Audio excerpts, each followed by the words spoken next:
Alhamdulillah hari ini tanggal 1 Oktober 2020 kita akan mulai pertemuan ketiga kita mata kuliah e-government. E-government itu sebagian besar hanya materi, tapi materinya nanti juga ada tugas akhirnya. Ini baru materi dulu, bentar. Kelihatan PPT-nya?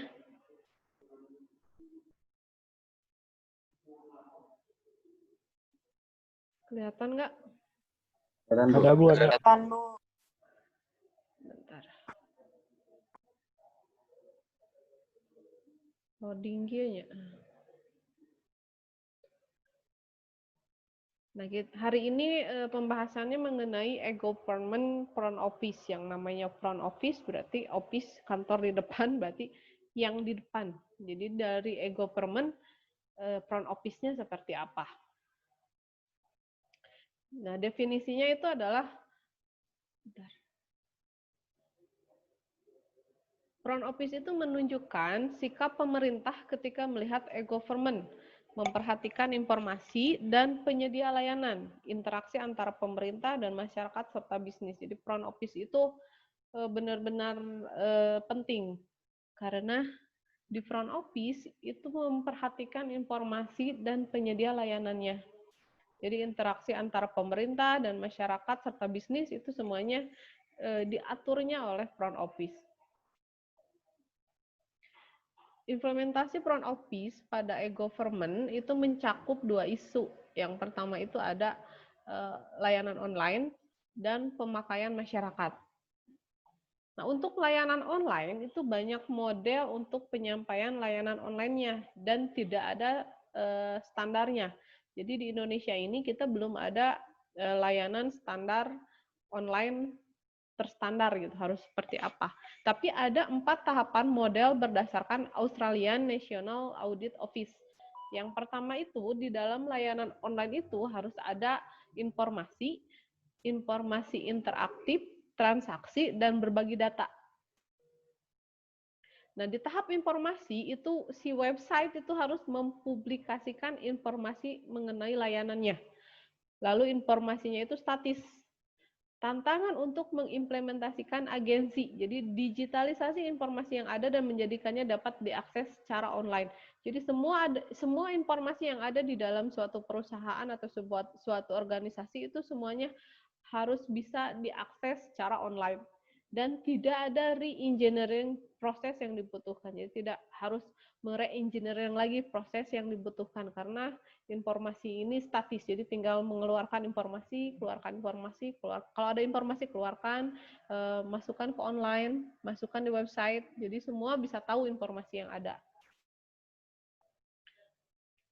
Selanjutnya informasi interaktif. Nah, kalau ini kemampuan user untuk mengakses basis data agensi. Jadi untuk kemampuan si user untuk mengakses basis data dari perusahaan tersebut atau dari organisasi tersebut.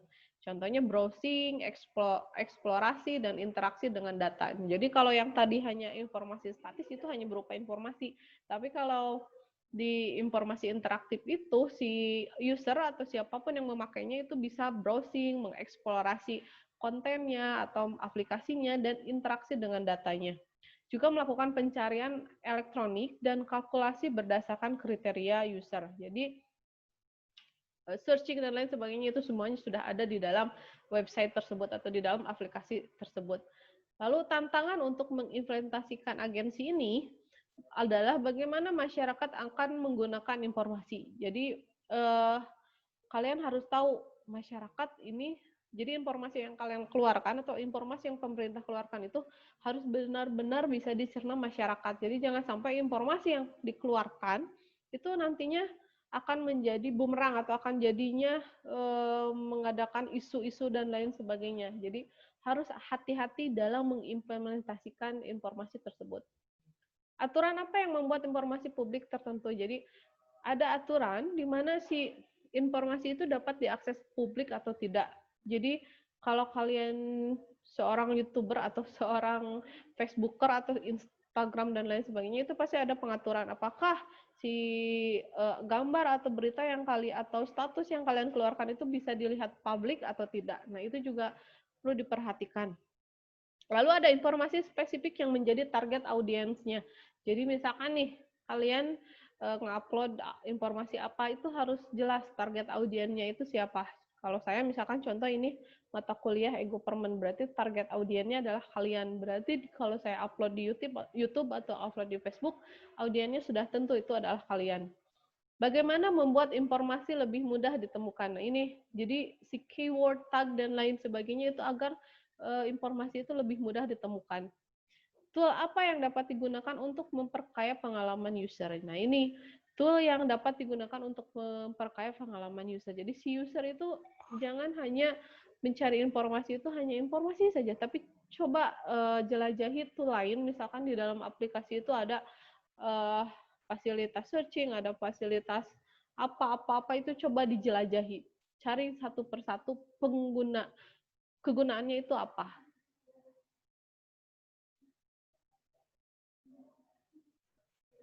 Next, tahap 3. Nah, ini adalah transaksi.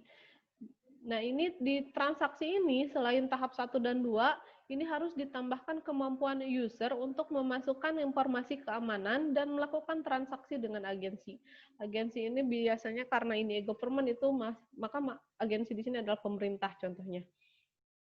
Membutuhkan respon yang real time oleh agensi pemerintah terhadap permintaan layanan masyarakat dan bisnis. Nah, ini yang terjadi sekarang di Indonesia, di kita itu informasi atau bukan informasi, respon dari pemerintah itu banyak yang belum ke real time. Jadi masih banyak semuanya hanya kalian laporan, tapi dijawabnya kapan. Jadi ya belum real time lah.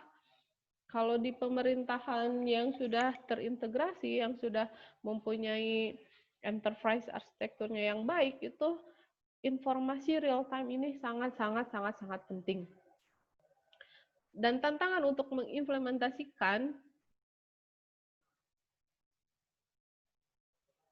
adalah membuat standar layanan online. Jadi kalian sesudah membuat aplikasi, sesudah membuat website, atau sesudah membuat apapun itu yang berkaitan dengan pelayanan, itu kalian harus buat standar layanannya seperti apa. Misalkan contohnya manual penggunaan dan lain sebagainya. Lalu penjaminan keamanan dan proteksi privasi. Nah, ini sangat harus diperhatikan. Menjamin keamanan dan proteksi privasi. Jadi jangan sampai misalkan si A melaporkan tapi malah diberitahukan ke agensi yang berkaitan, jadinya si A di blacklist oleh agensi yang atau pemerintahan yang yang diprotes tersebut. Lalu mempersiapkan proses back office menuju layanan online. Jadi selain front office itu ada yang dinamakan back office. Kalau kalian sudah belajar integrasi sistem dan lain sebagainya, itu kalian sudah tahu yang namanya back office apa, yang namanya front office itu harusnya apa.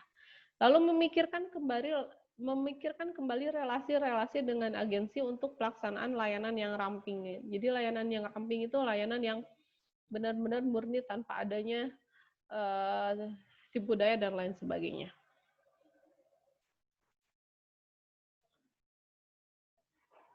Selanjutnya next, lalu data sharing. Nah, di tahap data sharing ini selain tahap 1, 2, dan 3, kemampuan agensi atau pemerintah untuk berbagi dengan informasi personal agensi lain ketika disetujui oleh hukum dan dengan persetujuan para user.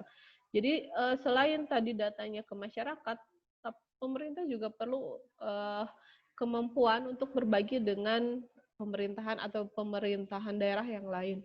Data sharing memiliki banyak manfaat. Yang pertama itu menyederhanakan prosedur.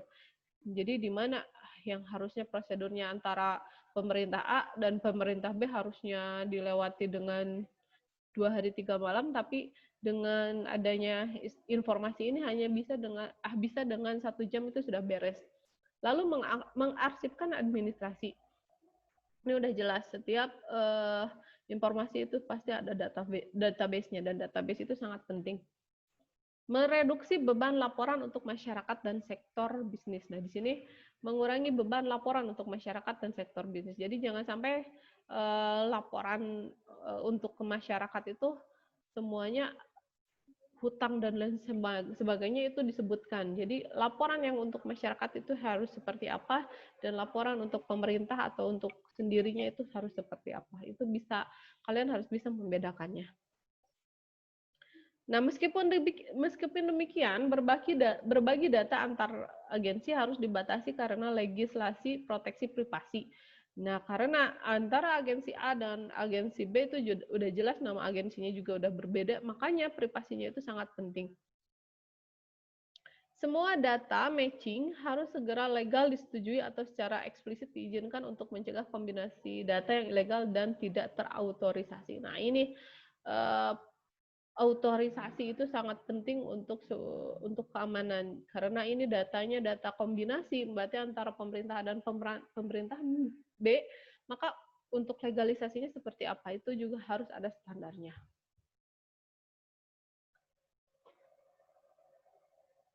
Next, nah yang dibutuhkan di dalam sebuah e-government di front office itu ada yang dinamakan kualitas layanan. Layanan sukses dibangun pada pemahaman kebutuhan user. Nah, si kualitas layanan itu biasanya berdasarkan kebutuhan user. Terdapat bukti empiris yang berkembang pada pekerjaan untuk membangun layanan yang baik, yaitu layanan efektif tidak harus kompleks. Jadi kalau kalian melayani itu tidak harus runtunannya kompleks. Misalkan kalian mau bikin KTP, nah di sana kalian aturannya harus ke A, harus ke B, harus ke C, harus ke D, harus ke E. Itu kan jadinya ribet, kompleks. Nah, karena layanan ini untuk kebutuhan user, jadi user hanya datang ke sana untuk membuat KTP dan jadilah KTP. Untuk yang A, B, C, D-nya itu pemerintah yang harus bisa menanganinya. Lalu layanan informasi sederhana dapat menemui kebutuhan user. Kenapa yang sederhana lebih memenuhi itu? Karena yang tadi Tea, kalau kalian diribetkan dengan harus A, B, C, D, itu akan jadi malas untuk masyarakatnya. Makanya layanan informasi itu harus tidak kompleks dan harus sederhana. Berpindah ke layanan transaksi tidak harus menambah nilai. Lalu layanan ramping lebih efektif daripada pengiriman banyak layanan yang terpisah ke kelompok user yang sama. Layanan-layanan harus ditawarkan melalui berbagai channel pengiriman dengan pengiriman online sebagai salah satu pilihan. Nah, semuanya jika ada transaksi di dalam layanan tersebut itu akan menjadi nambah nilai. Kenapa? Jadi kalau semisal kalian bayar STNK dan lain sebagainya, kalau kalian harus ribet lagi ke bank itu kan jadi malas. Nah, makanya ada layanan untuk transaksi. Jadi pelayanannya jadi lebih mudah. Lalu kalau layanan ramping berarti kalian jadi lebih efektif, tidak ada hal yang harus kalian lakukan untuk misalkan untuk membuat KTP, ya udah ke sana KTP. Nggak perlu kalian harus ke A, B, C, dan D lain sebagainya. Lalu layanan-layanan harus ditawarkan melalui berbagai channel pengiriman dengan pengiriman online sebagai salah satu pilihan. Jadi misalkan nih, kalau kalian misalkan kalian bikin paspor. Nah, paspor kan kalau kalian harus ke Tasik itu kan bolak-balik Tasik kan lumayan. Nah, semuanya bisa sekarang dilakukan oleh online. Jadi semuanya serba online, memudahkan kalian sebagai user, memudahkan kita sebagai masyarakat untuk menerima layanan dari pemerintah. Nah, ini contoh kualitas layanan. Ini evaluasi layanan di Denmark ya. Nama proyeknya itu ada Top of the Web. Jadi melakukan evaluasi tahunan terhadap semua website sektor publik dan mengumpulkan opini-opini para user. Kriteria evaluasinya itu adalah user friendliness. Jadi para user harus mudah menemukan website tanpa memperhatikan level keahliannya. Kriteria kedua adalah nilai praktis. Jadi para user harus mendapatkan manfaat dari informasi up to date dan pilihan self-service tersedia. Lalu ada keterbukaan. Jadi para user harus memahami siapa yang mengambil keputusan dan bagaimana keputusan itu dapat mempengaruhi proses pembuatan keputusan. Lalu ada interaktivitas. Para user dapat bertanya dan menerima jawaban secara elektronik. Nah, penilaian publik terhadap website menginspirasi agensi atau pemerintah untuk meningkatkan kualitas layanannya. Beberapa agensi atau beberapa pemerintahan ingin membuat rank di bawah list. Jadi, biasanya pemerintahan suka membuat list di mana kualitas layanan yang the best adalah pemerintahan A, B, C, atau dinas A, B, C, dan D.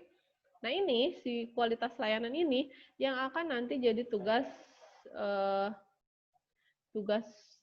UTS atau mungkin nanti UTS kalian. Jadi UTS kalian, kalian harus bikin maturitas layanan. Jadi nanti buatlah daftar layanan online utama yang dilakukan oleh pemerintahan Anda. Pemerintahan Anda ini studi kasus, jadi nanti kalian boleh studi kasusnya di mana. Kalian cek layanan online dari pemerintahan tersebut. Lalu untuk tiap layanan, tentukan maturitasnya dalam hierarki level 4. Hierarki level 4 itu berarti misalkan 1, 2, 3 ada 1, 2, 3, 4. 1 rendah, sangat rendah, rendah, baik, sangat baik. Nah itu, jadi ada 4 level. Nanti kalian coba share ke user si angket, bukan angket atau apa namanya teh, polling dan lain sebagainya. Coba kalian sharing ke user yang menggunakan layanan tersebut. Lalu yang pertama, kalian boleh mengikuti layanan yang sebelumnya ini, user friendliness-nya, nilai praktis, keterbukaan, sama interaktif, atau kalian bisa pilih layanan lain. Ini nanti akan ada di antara tugas UTS atau nanti ini UTS-nya malahan ini. Nanti saya kasih contoh untuk minggu depan, saya kasih contoh untuk jurnal. Jadi kalian sudah harus mulai belajar membuat jurnal.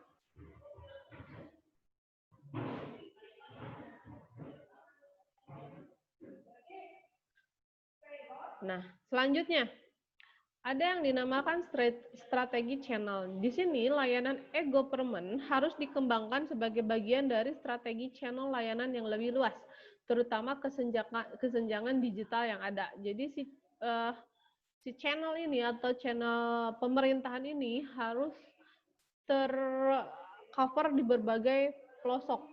Jangan hanya yang di kota saja, yang di desa malahan tidak tercover. Nah, ini yang harus dipikirkan oleh pemerintah. Lalu pendekatan terintegrasi untuk pengiriman layanan. Jadi yang pertama, salah pintu untuk mengakses layanan publik. Ini jangan sampai kalian mau mengakses eKTP tapi kalian malah jadi mengakses BPJS dan lain sebagainya. Lalu pengiriman online hanya mungkin satu akses point dengan channel tradisional, telepon, kios, counter terpelihara. Nah, jadi kalau kalian kalau kalian sudah belajar integrasi sistem di mana semua semua akses informasi itu ada dalam satu pintu, itu pengiriman dan lain sebagainya itu tersedia di sana. Jadi semisal kalian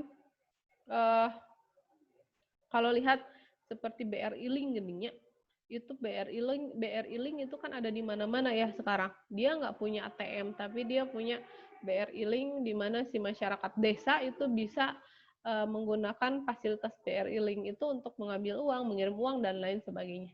Lalu pilihan channel dalam atribut kualitas layanan sendiri. Jadi kalian harus, pemerintah bukan kalian ya, pemerintah harus bisa meningkatkan kualitas dari layanannya. Jadi jangan sampai pertama layanannya lelet, tapi bentar.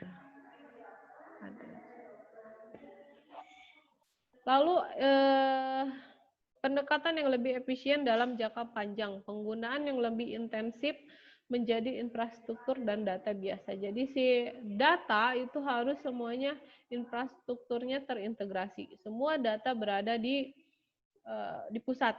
Semua data ada di pemerintahan pusat. Walaupun di desa semua data itu terintegrasi di pusat. Jadi antara pihak desa dan pusat itu tidak akan terjadi kesalahan data dan lain sebagainya.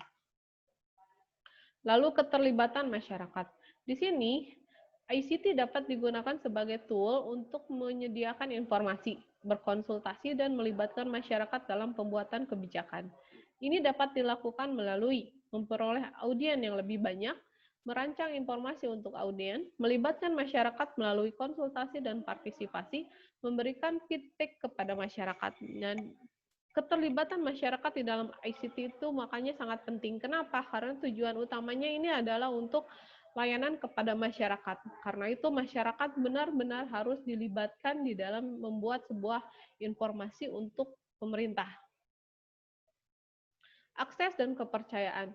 Meningkatkan kepercayaan masyarakat melalui akses informasi, informasi pada penamaan dan biaya layanan mereduksi kesempatan-kesempatan untuk tindakan arbitrer.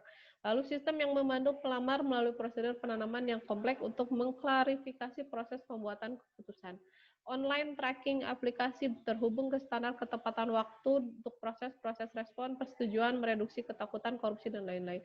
Akses dan kepercayaan ini kalian kalau lihat di pemerintahan sekarang, kita itu sudah mulai terbuka. Jadi pelaporan keuangan dan lain sebagainya, kalau kalian lihat di website pemerintahan untuk kegiatan dan lain sebagainya itu sudah ada. Tapi itu baru beberapa dari beberapa agensi atau dari beberapa dinas. Kenapa? Karena ini sangat penting karena kita bisa percaya kepada mereka jika mereka memberikan kejelasan. Makanya akses untuk kepercayaan ini sangat penting. Jadi semua, misal laporan keuangan, laporan kegiatan, dan lain sebagainya itu semuanya terbuka. Masyarakat bisa mengaksesnya. Semua, nah ini permintaan administrasi yudisial yang menambah biaya masyarakatnya, semuanya juga harus ada di dalam informasi kepada masyarakat tersebut. Lalu ada akses dan aksesibilitas. Di sini ada dua isu kunci untuk memungkinkan masyarakat memperoleh informasi online. Yang pertama adalah definisi, akses. Yang pertama akses dan aksesibilitas. Nah, akses itu adalah kemungkinan real dari konsultasi dan memperoleh informasi pemerintahan secara elektronik. Jadi semua informasi yang ada di pemerintahan itu semuanya dapat diakses di website.